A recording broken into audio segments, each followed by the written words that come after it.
Guys, welcome to YouTube channel study with RS में आपका स्वागत है। आज हम देखने वाले हैं हमारे नेपाल में राजतंत्र और लोकतंत्र। इससे पहले के जो वीडियो रहे उसमें हमने डिस्कस कर लिए थे पाकिस्तान और बांग्लादेश के किस तरह की राजनीतिक व्यवस्था रही है, वो हमने डिस्कस कर लिया था। आज हम देखने वाले हैं नेपाल में। तो चलिए शुरू करते हैं। तीसरी हेडिंग लगा लेनी है हमें, नेपाल में राजतंत्र और लोकतंत्र। नेपाल अतीत में एक हिंदू राज्य था, फिर आधुनिक काल में कई सालों तक यहाँ सर्वाधिक राजतंत्र रहा है। पहले जो नेपाल रहा है यहाँ पर हिंदू राजा का शासन था, बाद में कई साल तक यहाँ तक राजतंत्र रहा है, मतलब राजा का शासन रहा है। नए समय तक संवैधानिक राजतंत्र के दौर में नेपाल की राजनीतिक पार्टियां और आम जनता ज़्यादा खुले और उत्तरदायी शासन की आवाज़ उठाते रहे हैं, लेकिन राजा ने सेना की सहायता से शासन पर पूरा नियंत्रण कर लिया और नेपाल में लोकतंत्र की राह अवरुद्ध हो गई। देखिए, जो बातें हमने पाकिस्तान और बांग्लादेश में देखी हैं कि हमेशा जो शक्तिशाली होता है वो अपना वर्चस्व कभी खत्म होने नहीं देना चाहता है, ऐसी कहानी है हूबहू नेपाल में भी दोहराई जाती है। नेपाल में राजा का शासन होता है और राजतंत्र जो है यहाँ पर लोकतंत्र को नहीं आने देता है, और जब जनता यहाँ पर विद्रोह करती है तो जो राजा होता है वो अपनी सेना के दम पर लोकतंत्र के जो समर्थक होते हैं इनको दबा देता है। तो एक मजबूत लोकतंत्र समर्थक आंदोलन की चपेट में आता है राजा, और 1990 में एक लोकतांत्रिक संविधान की मांग मान ली जाती है इस राजा द्वारा, मतलब संविधानिक मांग इस राजा के द्वारा पूरी कर दी जाती है और नेपाल में राजतंत्र की जगह अब लोकतांत्रिक सरकार आ जाती है। और नेपाल में लोकतांत्रिक सरकारों का कार्यकाल यदि देखा जाए तो बहुत छोटा और समस्याओं से भरा रहा है, मतलब इसमें भी लोकतंत्र ज़्यादा देर तक नहीं चल पाया है। अब 1990 के दशक में नेपाल के माओवादी नेपाल के अनेक हिस्सों में अपना प्रभाव जमाने में कामयाब हुए। नेपाल में माओवादियों ने अपनी जगह बना ली है ताकि वो लोकतंत्र को हटा सकें। अब माओवादी राजा और सत्ताधारी अभिजन के खिलाफ सशस्त्र विद्रोह करना चाहते थे। अब माओवादी जो थे वो राजा के खिलाफ और जो सत्ताधारी लोग हैं उनके खिलाफ सैन्य विद्रोह करना चाहते थे। इस वजह से राजा की सेना और माओवादी गोरिल्लों के बीच हिंसक लड़ाइयाँ हुई। कुछ समय तक राजा की सेना, लोकतंत्र समर्थकों और माओवादियों के बीच त्रिकोणीय संघर्ष हुआ। देखिए, 3 तरह का ट्रायंगल बन गया। एक तरफ है राजा, दूसरी तरफ है लोकतांत्रिक सत्ता वाले लोग, तीसरी तरफ है माओवादी। अब ये दोनों क्या है? राजा के दुश्मन हैं। अब इस तरह से इन तीनों के बीच में क्या चल रहा है? संघर्ष चल रहा है। त्रिकोणीय संघर्ष यहाँ पर शुरू हो जाता है। अब 2002 में राजा ने संसद को भंग कर दिया। जो राजा रहता है वो लोकतांत्रिक संसद को भंग कर देता है और सरकार को गिरा देता है। इस तरह नेपाल में जो भी थोड़ा बहुत अब लोकतंत्र था उस पर राजा का अधिकार हो गया है, मतलब लोकतंत्र जो आया था आंदोलनों के द्वारा उसको राजा ने खत्म कर दिया है संसद भंग करके। अब आगे की कहानी है कि अप्रैल 2006 में यहाँ देशव्यापी लोकतंत्र समर्थक प्रदर्शन 2006 में वापस से यहाँ पर लोग खड़े होते हैं और लोकतंत्र की मांग करते हैं। अब संघर्ष लोकतंत्र समर्थक शक्तियों ने अपनी पहली बड़ी जीत हासिल की जब राजा ज्ञानेंद्र ने बाध्य होकर संसद को बहाल किया। जो राजा ज्ञानेंद्र होता वो मजबूर हो जाता कि भाई जनता भड़क उठी है, यदि हम डेमोक्रेसी नहीं लेके आए तो वापस से हमें बहुत ज़्यादा नुकसान झेलना पड़ेगा, और इसी अप्रैल 2002 में वापस भंग कर दिया गया था। अब ये 2006 में वापस से बहाल की जाती है। अब मोटे तौर पर अहिंसक रहे जो आंदोलन है, इसमें प्रतिरोध का जो नेतृत्व है वो 7 दलों के गठबंधन 7 पार्टी अलायंस माओवादी और सामाजिक कार्यकर्ताओं द्वारा किया जाता है।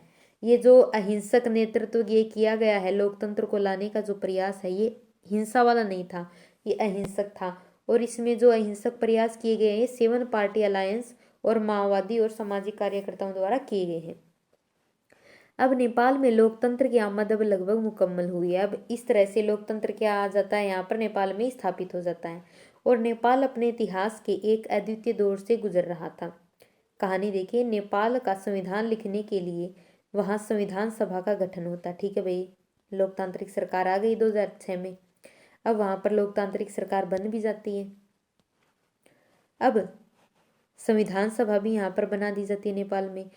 लेकिन नेपाल में कुछ लोग मानते थे कि अलंकारिक अर्थों में राजा का पद कायम रहना जरूरी था, कि भाई देखो ठीक है, आप डेमोक्रेसी लेके आ रहे हो, लोकतंत्र लेके आ रहे हो, कोई दिक्कत नहीं, लेके आओ, लेकिन कम से कम राजा का भी तो मान होना चाहिए। आप एकदम से राजा को भी नहीं उठा सकते, हटा नहीं सकते, तो राजा का भी एक पद यहाँ पर होना चाहिए।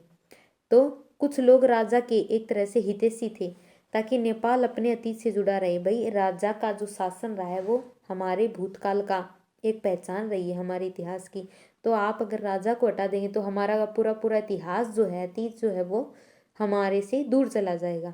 तो कुछ इस तरह से राजा के समर्थक लोग भी थे, जो लोकतंत्र में राजा का महत्व चाहते थे। अब माओवादी समूहों ने सशस्त्र संघर्ष की राह छोड़ देने की बात मान ली। अब जो माओवादी लोग थे, अब वो हथियार छोड़कर शांति से बात करने को राजी हो गए। अब माओवादी चाहते थे कि संविधान में जो मूलगामी सामाजिक आर्थिक पुनर्संरचना कार्यक्रम है, इनको शामिल किया जाए। जो माओवादी है, माओवादी यदि आंदोलनों की बात की जाए तो ये आर्थिक और सामाजिक पिछड़ेपन के कारण ही उत्पन्न होता है। तो अब जो माओवादी हैं उन्होंने कहा कि देखो हम एक शर्त पे मानेंगे, जब तक आप जनता के लिए, जो भी गरीब जनता है और पिछड़ी हुई जनता है, उसके लिए जब तक आप सामाजिक रूप से आर्थिक सामाजिक कार्यक्रम नहीं लेके आएंगे सरकार में, तब तक हम हिंसक आंदोलन करते रहेंगे। और जब सरकार ने इनकी मांग मान ली तो इन्होंने अपने हथियार डाल दिए। अब 7 दलों के गठबंधन में शामिल जो प्रत्येक दल है, उसको ये बात स्वीकार नहीं थी कि भाई इन सामाजिक आर्थिक ढांचे को बहाल किया जाए।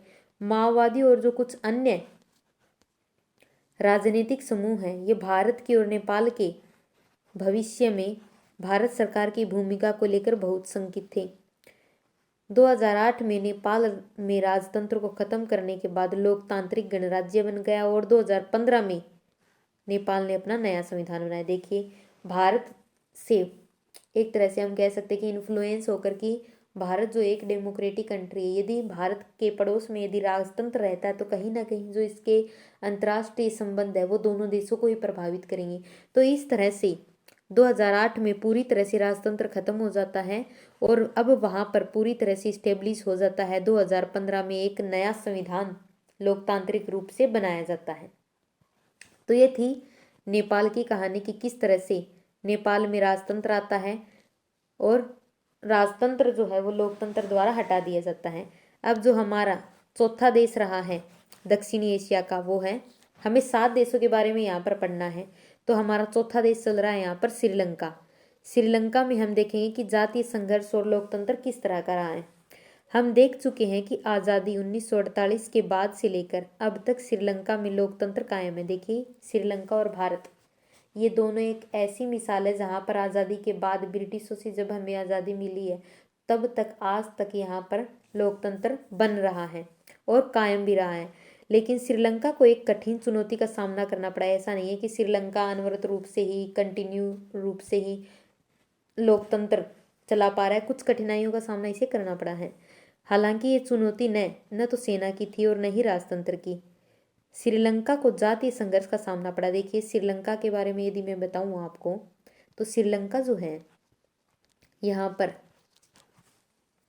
जातीय संघर्ष होता रहता है। एक तरफ है सिंहली, एक तरफ है तमिल। तो जो तमिल लोग हैं ये ब्रिटिशर्स द्वारा श्रीलंका में बसाए गए, जबकि जो सिंहली लोग हैं ये सिंहली भाषा बोलते हैं और ये वहाँ के श्रीलंका के देसी लोग हैं। तो इस तरह से वहाँ पर कुछ संख्या में हम बात करें तो मुस्लिम भी है, मुस्लिम तमिल भी है। तो इन दोनों में क्या होता रहता है, संघर्ष होता रहता है। और जो सत्ता है उसमें यदि बात करें राजनीतिक प्रतिनिधित्व का, तो वो सबसे ज़्यादा दिया जाता है सिंहली लोगों को। सिंहली लोग कहते हैं कि हम यहाँ के मूल निवासी है, जबकि जो तमिल लोग रहे वो बोल रहे हैं कि भाई हम भी तो इतने सालों से रह रहे हैं, हमें भी यहाँ पर प्रतिनिधित्व दिया जाए, हमारे साथ ये भेदभाव क्यों होता है। तो इस तरह से यदि बात करें, यदि 100 सीट है कहीं पर संसद में, श्रीलंका की संसद में, तो वहाँ पर जो 70 से 80 सीटें होती हैं वो सिंहली लोगों के लिए रिजर्व कर दी जाती है और जो बाकी की बची हुई सीटें होती हैं वो तमिल लोगों के लिए, तमिल मुस्लिम लोगों के लिए छोड़ दी जाती है। तो इस तरह से इनमें जाति संघर्ष होता रहता है, ना तो यहाँ पर सेना का संघर्ष है और ना ही यहाँ पर राजतंत्र, लेकिन जाति संघर्ष यहाँ पर हमें जोर शोर से देखने को मिलता है। अब इसकी मांग ये है कि श्रीलंका के एक क्षेत्र को अलग राष्ट्र बनाया जाए। जो तमिल लोग हैं वो चाहते हैं कि भाई देखो इस तरह नहीं चलेगा, यदि ये हमारे साथ इस तरह का व्यवहार होता है तो भाई हमें हमारा अलग क्षेत्र दे दीजिए, जो जाफना वाला जो हिस्सा है वो हमें अलग दे दीजिए, ये जो जाफना वाला हिस्सा है ये हमें अलग दे दीजिए, कोई दिक्कत नहीं है, आप यहाँ पर रहिए, कोई दिक्कत नहीं, हम हमारा अलग संविधान बना लेंगे। तो इस तरह से जो श्रीलंका है उसमें राष्ट्र का बंटवारा होने की मांग अक्सर उठती रहती है, वो भी जाति संघर्ष के कारण। अब आज़ादी के बाद से श्रीलंका को उन दिनों क्या कहा जाता था, सिलोन। जब आज़ादी हुई थी उस समय श्रीलंका को सिलोन कहा जाता था और श्रीलंका की राजनीति पर बहुसंख्यक सिंहली समुदाय के हितों की नुमाइंदगी करने वाले लोगों का दबदबा रहा, जैसा कि मैंने आपको बता दिया है।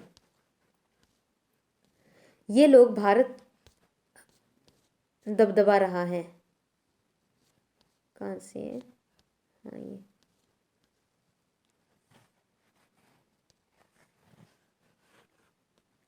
और ये लोग जो हैं भारत छोड़कर श्रीलंका आ बसी एक बड़ी तमिल आबादी के खिलाफ है। तमिलों का बसना श्रीलंका के आज़ाद होने के बाद भी जारी रहा है। जो तमिल लोग हैं वो श्रीलंका जब भारत से अलग हुआ था आज़ादी के बाद से, तब से श्रीलंका में तमिल लोग जा रहे हैं। अब सिंहली राष्ट्रवादियों का मानना है कि श्रीलंका में तमिलों के साथ कोई रियायत नहीं बरती जानी चाहिए, क्योंकि ये बाहर आए हैं। श्रीलंका सिर्फ सिंहली लोगों की है और तमिलों के प्रति उनकी उपेक्षा से भरे एक उग्र तमिल राष्ट्रवाद की आवाज़ बुलंद हुई है। अब जो तमिल लोग हैं वो तमिल राष्ट्रवाद की मांग कर रहे हैं कि हमें हमारा अलग तमिल राष्ट्र दिया जाए। अब 1983 के बाद से उग्र तमिल संगठन लिबरेशन टाइगर्स ऑफ तमिल इलम लिट्टे, जो कि एक बहुत ही फेमस संगठन रहा है, जिसका मतलब श्रीलंका और भारत की राजनीति को प्रभावित करने का एक बहुत ही बड़ा केस देखने को मिलता है। राजीव गांधी का जो केस है वो भी लिट्टे के कारण ही हमें देखने को मिलता है, क्योंकि राजीव गांधी की जो हत्या होती है वो भी लिट्टे समूह के कारण ही की जाती है।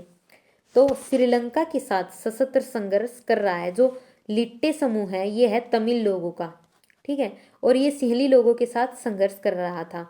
लेकिन होता क्या है, लिट्टे के जो संस्थापक होते हैं उसको मार दिया जाता है। इसमें तमिल इलम यानी श्रीलंका के तमिलों के लिए एक अलग देश की मांग की गई है। तमिल इलम का मतलब है कि श्रीलंका के लिए एक अलग देश दिया जाए।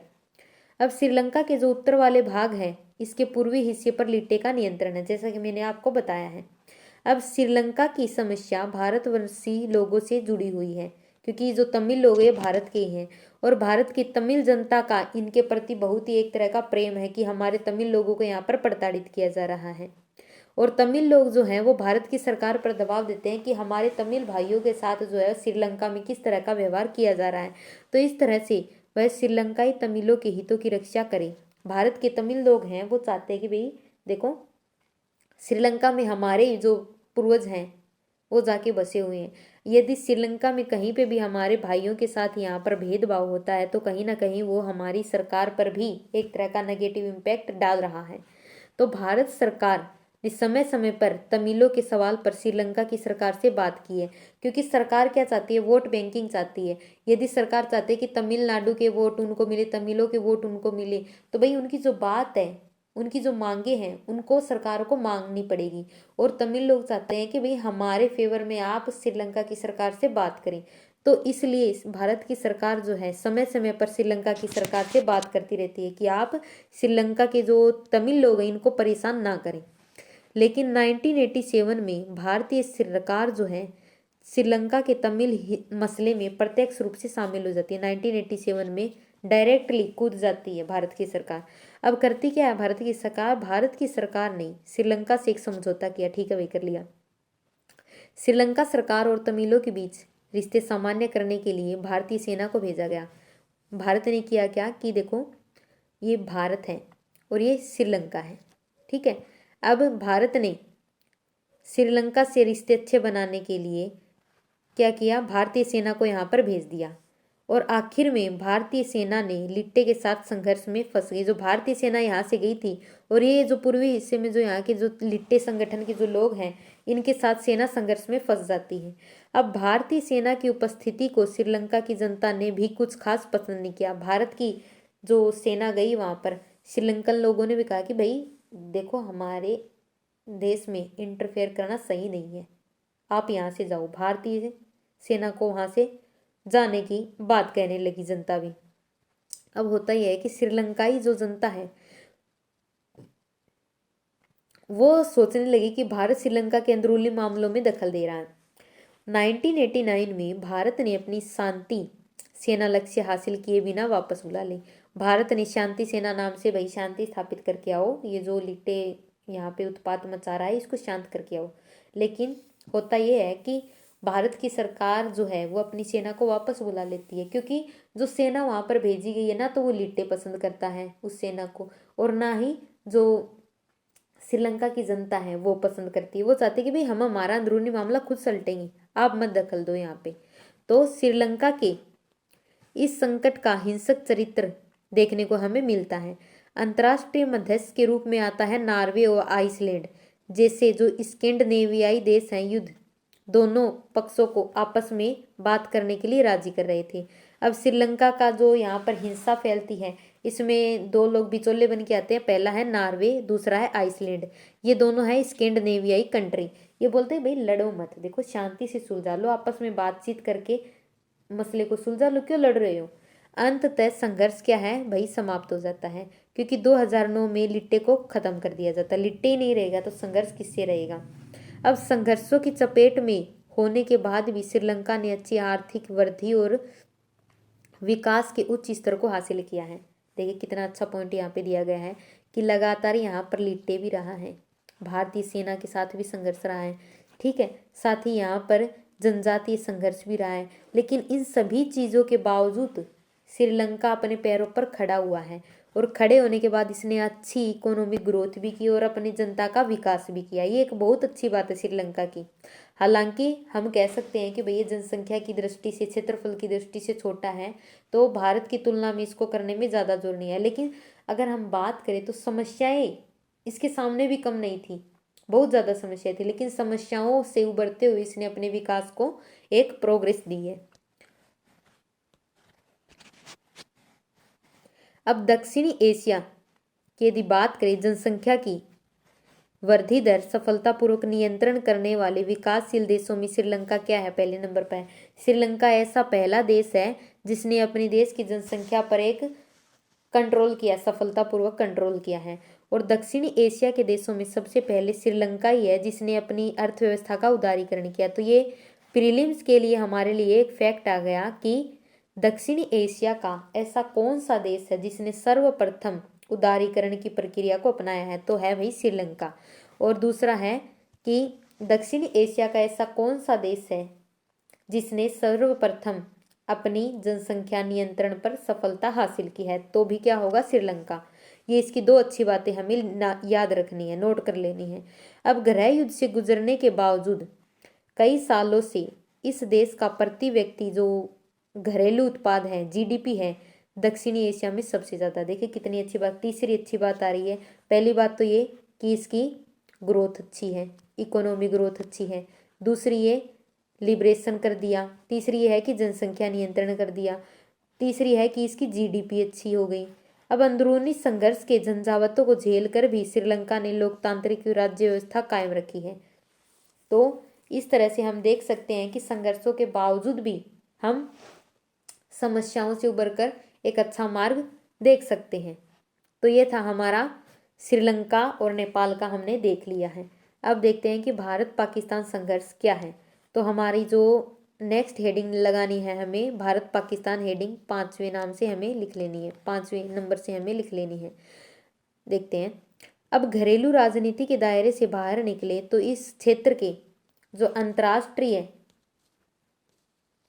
संबंध है, जहां संघर्ष हुए हैं, तो शीत युद्ध की समाप्ति का यह अर्थ नहीं है कि इस इलाके में भी संघर्ष और तनाव समाप्त हो गया। देखिए दक्षिण एशिया वाले हिस्से की बात करें, ठीक है भाई, शीत युद्ध खत्म हो गया, तो शीत युद्ध का मतलब ये थोड़ी है कि यहाँ पर भी शांति आ गई, ये नेपाल में शांति आ गई, श्रीलंका में शांति आ गई। इसका मतलब ये थोड़ी ना है कि सभी जगह शांति आ गई।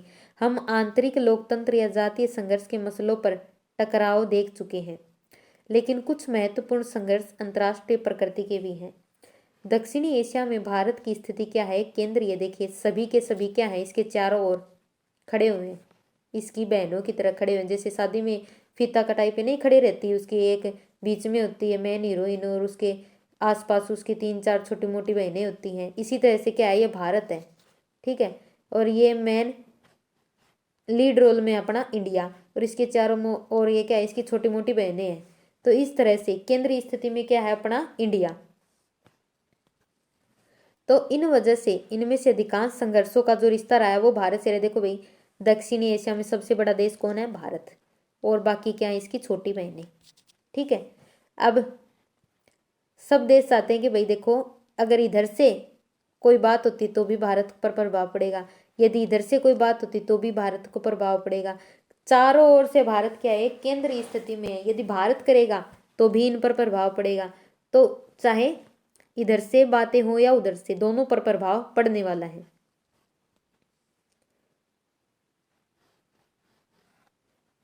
कहाँ तक हो गया? हाँ, इन संघर्षों में यदि बात करें तो जो प्रमुख संघर्ष हैं वो भारत और पाकिस्तान के रहे हैं। अगर ज़्यादातर संघर्षों की बात करें, अंतर्राष्ट्रीय जो संघर्ष हैं उनमें यदि मुख्य संघर्ष देखे जाएं तो भारत और पाकिस्तान के रहे हैं, क्योंकि विभाजन के तुरंत बाद दोनों देश क्या हैं, कश्मीर मसले पर उलझे हुए हैं। अब पाकिस्तान की जो सरकार है वो चाहते कि कश्मीर पाकिस्तान का है, हाँ इसके काका का है। भारत और पाकिस्तान के बीच 1947 और 1948 तथा 1965 के युद्ध से इस मसले का समाधान नहीं हुआ। देखो कितने युद्ध लड़ दिए, 1947 का लड़ दिया, 1965 का लड़ दिया, ठीक है, लेकिन फिर भी पाकिस्तान भाई अभी भी जिद कर रहा हुआ है। ये नादान बच्चा अभी भी चाहता है कि कश्मीर दे दो। भाई ऐसे कश्मीर कैसे दे दे हम? हाँ, हमारा सर का ताज है, कश्मीर कैसे दे दिया जाएगा? अब 1948 का जब युद्ध हुआ तो उसके परिणाम स्वरूप कश्मीर के भाई दो भाग हो गए। एक हिस्सा पाकिस्तान पीओके चला गया, जिसे पाकिस्तान ऑक्यूपाइड कश्मीर कहते हैं, जबकि दूसरा हिस्सा जो है भारत का जम्मू कश्मीर बन गया, ठीक है, 1948 के। देखिए हमें याद रखना है कि पीओके कब बना है।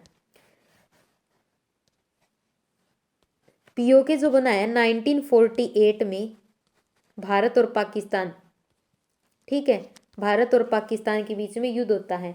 तो एक तरफ आता है हमारा जम्मू कश्मीर, एक तरफ आता है पीओके। तो जो पीओके है वो पाकिस्तान रख रखा है और जो हमारा JNK है वो है इंडिया के पास। तो दो हिस्से हो गए इसके, और दोनों देशों के बीच एक LOC बना दी गई, लाइन ऑफ कंट्रोल। 1971 में भारत ने पाकिस्तान के खिलाफ एक निर्णायक युद्ध जीता। हाँ, भारत ने देखो क्या किया, बांग्लादेश को ही हटा दिया, ले बेटा तू कर ले, युद्ध जीता, लेकिन कश्मीर मसला हल नहीं हुआ। देखो जो भारत की राजनीति रही है वो इधर से हो या इधर से, दोनों तरफ से ही प्रभावित रही है। इधर पाकिस्तान है, इधर बांग्लादेश है, बीच में है भारत। तो भाई जब इधर दोनों तरफ से युद्ध लड़ रहा है, दोनों हाथ खींचे जा रहे हैं, तो बीच वाला हिस्सा कैसे शांत हो सकता है? तो भारत ने क्या किया, ठीक है भाई इधर आग लगी हुई है, इधर आग लगी हुई है, और ये वाला हिस्सा क्या है, भारत को चाहता है, ये वाला नहीं चाहता है, तो ठीक है भाई तू रुक, तेरे को डांटते हैं अभी, और इसको हटा के क्या कर देता है, इसको अलग कर देता है, तो बांग्लादेश बन जाता है, बांग्लादेश का जन्म हो जाता है। लेकिन ये जो कश्मीर मुद्दा है ना, ये अभी भी पाकिस्तान और भारत के बीच लटका हुआ है। चाहे कितने भी युद्ध लड़ जाए, चाहे यूएनओ में बात चली जाए, चाहे कहीं चली जाए, दोनों टसके मस है, कहीं नहीं हटने वाले हैं। अब सामरिक मसलों जैसे कि सियाचिन ग्लेशियर है, सियाचिन ग्लेशियर पर नियंत्रण और हथियारों की होड़ को लेकर भी भारत और पाकिस्तान के बीच तनातनी रहती। देखिए दूसरा मुद्दा क्या है, पहला मुद्दा हमें नोट कर लेना है कि भारत और पाकिस्तान के जो विवाद के मुद्दे रहे हैं वो कौन कौन से रहे हैं। पहला है जम्मू एंड कश्मीर, ठीक है, दूसरा है सियाचिन ग्लेशियर और हथियारों की होड़ को लेकर, तीसरा है 1990 के दशक में दोनों देशों ने परमाणु हथियार और ऐसे हथियारों को एक दूसरे पर दागने की क्षमता वाले मिसाइल हासिल कर लिए। वाह भाई, दोनों एक दूसरे के कट्टर दुश्मन तने हुए हैं, लेकिन भारत ने हमेशा कह रहा है कि नो फर्स्ट यूज। भाई भारत ने हमेशा कह दिया कि देखो हम परमाणु हथियार बनाएंगे, हमारी सिक्योरिटी के लिए बनाएंगे, लेकिन हम पहले किसी भी देश पर आक्रमण नहीं करेंगे। लेकिन यदि सामने से कोई करता तो फिर हम बख्शेंगे नहीं। फिर हमें मत कहना यूएनओ आके कि भैया आपने भारत ये क्या किया है, हम नहीं बख्शेंगे, पहले देख लेना उसको जो चलाएगा उसको। अब 1990 के दशक में दोनों देश क्या है, बराबर से होड़ में लगे हुए हैं। एक इधर से तोप बना रहा है, एक इधर से मिसाइल बना रहा है, एक इधर से परमाणु बना रहा है, एक इधर से परमाणु छोड़ रहा है। तो दोनों क्या है, दोनों बराबर लगे हुए हैं, होड़ में लगे हुए हैं। तो दोनों ने मिसाइल बना ली, ठीक है। इससे दोनों देशों के बीच हथियारों की होड़ बढ़ गई। और 1998 का जब दौर आता है तो भारत ने पोखरण परीक्षण कर लिया, और इसके कुछ दिनों बाद ही पाकिस्तान के भाई खलबली मच गई। ओहो भारत ने किया, मैं क्यों पीछे हूँ, मैं तो इससे आगे रहूंगा। तो इस तरह क्या है, जब भारत कुछ करता है ना तो पाकिस्तान के पहले वो कुचरनी होने लगती है कि ये कैसे कर रहा है, मेरा पड़ोसी आगे कैसे निकल रहा है, तो वो भी देखो देख करता है। इसके बाद से ऐसा लगता है कि भारत और पाकिस्तान एक सैन्य संबंध में बंध चुके हैं। देखिए अगर भारत मिसाइल बना रहा है तो पाकिस्तान भी मिसाइल बनाएगा, परमाणु बना रहा है तो ये भी परमाणु बनाएगा। तो मतलब एक तरह से हम कह सकते हैं कि दोनों सैन्य संबंध मतलब हथियारों की होड़ में लड़े हुए हैं, और इनके बीच सीधे और सर्वव्यापी युद्ध छिड़ने की आशंका कम हो गई है। अब इनके बीच जो डायरेक्ट युद्ध है वो नहीं होता, मतलब हथियारों के रूप में लड़ रहे हैं, होड़ होड़ में लगे हुए हैं कि ये कमती ना रहे वो कमती ना रहे, दोनों आपस में लड़ने लग रहे हैं।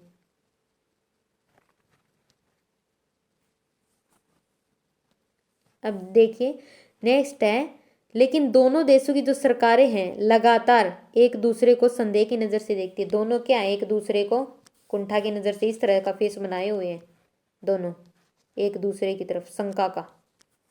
पाकिस्तान की सरकार है वो भी भारत को इस तरह से देखती है, और जो भारत की सरकार है वो भी इस तरह से देखती है, मतलब दोनों एक दूसरे पर पैनी नज़र रखे हुए हैं।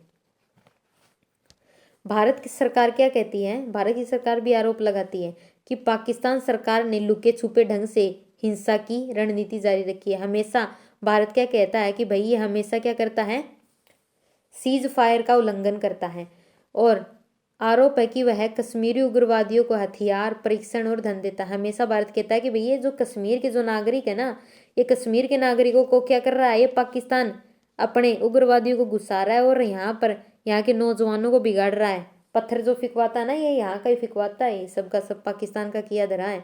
और भारत पर आतंकवादी हमले के लिए उन्हें सुरक्षा देता है, और जो भी भारत में आतंकवादी गतिविधियां करने वाले लोग हैं उनको पाकिस्तान भागकर शरण मिल जाती है। पाकिस्तान ने कह रहा है कि देखिए भारत में बम फोड़ो और भाग के पाकिस्तान आ जाओ, ये घर है आपका, क्योंकि ये तो चाहता ही नहीं है कि भारत कभी शांति से रहे, ना तो खुद रहता है बेशरम, ना भारत को रहने देता है। तो भारत सरकार का ये भी मानना है कि पाकिस्तान ने 1985 से 1995 की यदि बात करें तो खालिस्तान समर्थक उग्रवादियों को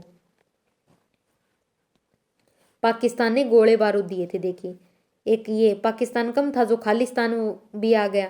अब पाकिस्तान बदमाश क्या कर रहा है, पाकिस्तान इस खालिस्तानियों को बम और गोले बारूद दे रहा है, जिसके कारण जो अमृतसर वाली जो हिस्सा है, जो स्वर्ण मंदिर वाला जो इंसिडेंट होता है इंदिरा गांधी के टाइम में, वो होता खालिस्तान आंदोलन होता है भिंडरेवाला के कारण। तो पाकिस्तान की खुफिया एजेंसी जो है जिसे आईएसआई कहते हैं, बांग्लादेश और नेपाल के गुप्त ठिकानों से भारत के जो पूर्वोत्तर हिस्से हैं उसमें भारत विरोधी अभियान भेजती रहती है। मतलब भारत के जो पूर्वोत्तर वाले जो हिस्से हैं जैसे कि बांग्लादेश है, नेपाल है, यहाँ से क्या है हमेशा उग्रवादी गतिविधियां करवाती रहती हैं। और इसके जवाब में पाकिस्तान की जो सरकार है, भारतीय सरकार उसकी खुफिया एजेंसियों पर सिंध और बलूचिस्तान में समस्या को भड़काने का आरोप लगाती है। देखिए समस्या कहाँ है, दोनों में एक दूसरे में क्या है, पाकिस्तान और भारत के बीच में आरोपों का युद्ध चला हुआ है।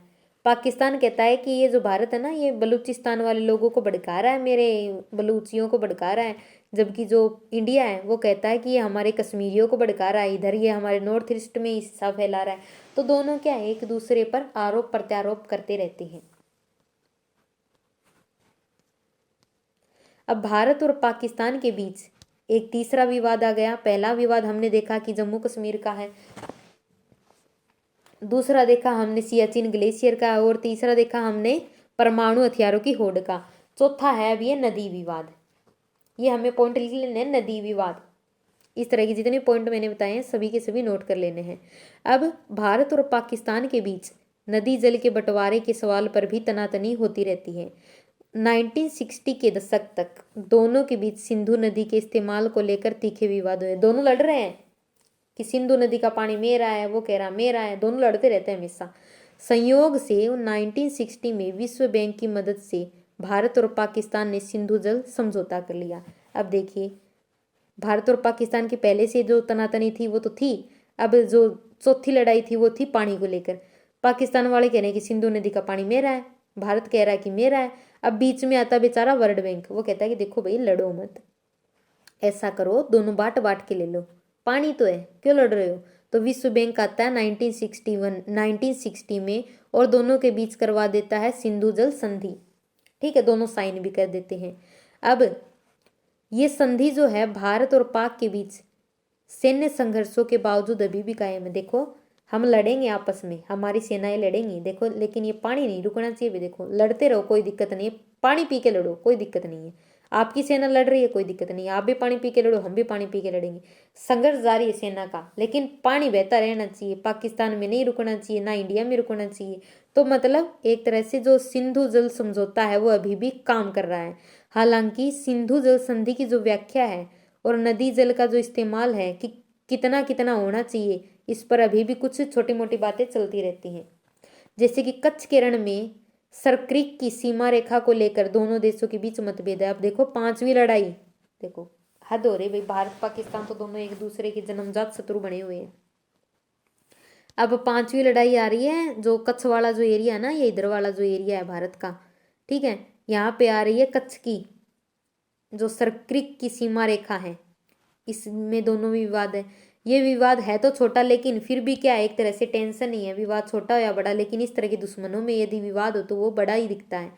इस विवाद का समाधान जिस ढंग से किया जाएगा उसका सरक्रिक इलाके से सटे समुद्री संसाधन के नियंत्रण पर भी पड़ेगा। मतलब जिसको भी इसका फायदा मिलेगा उसको समुद्री संसाधन का भी फायदा मिलेगा, क्योंकि जो कच्छ वाला इलाका है वो समुद्री इलाका है और भारत पाकिस्तान के बीच इन सभी मामलों के बारे में विस्तार से दौरे चल रहे हैं, वार्ताओं के दौरे चल रहे हैं, दौरे पड़ रहे हैं दोनों के बीच में। तो ये हमने देखा कि भारत और पाकिस्तान के संबंध कैसे रहे हैं और कौन कौन से विवाद रहे हैं, क्या क्या इनकी समस्याएं हैं। तो अभी तक हमने, कितनी देर का वीडियो हो गया, 32 मिनट का हो गया है। तो आगे की जो बातें हैं वो हम हमारे नेक्स्ट वीडियो में डिस्कस कर लेंगे। अभी चैप्टर लंबा है, एक वीडियो और लगेगा। तो उम्मीद करती हूँ आपको यहाँ तक ये जो बातें हैं आपको समझ में आई होंगी, और यदि आपको समझ में आई तो प्लीज़ इसे लाइक, शेयर और सब्सक्राइब करना ना भूलें। Thank you.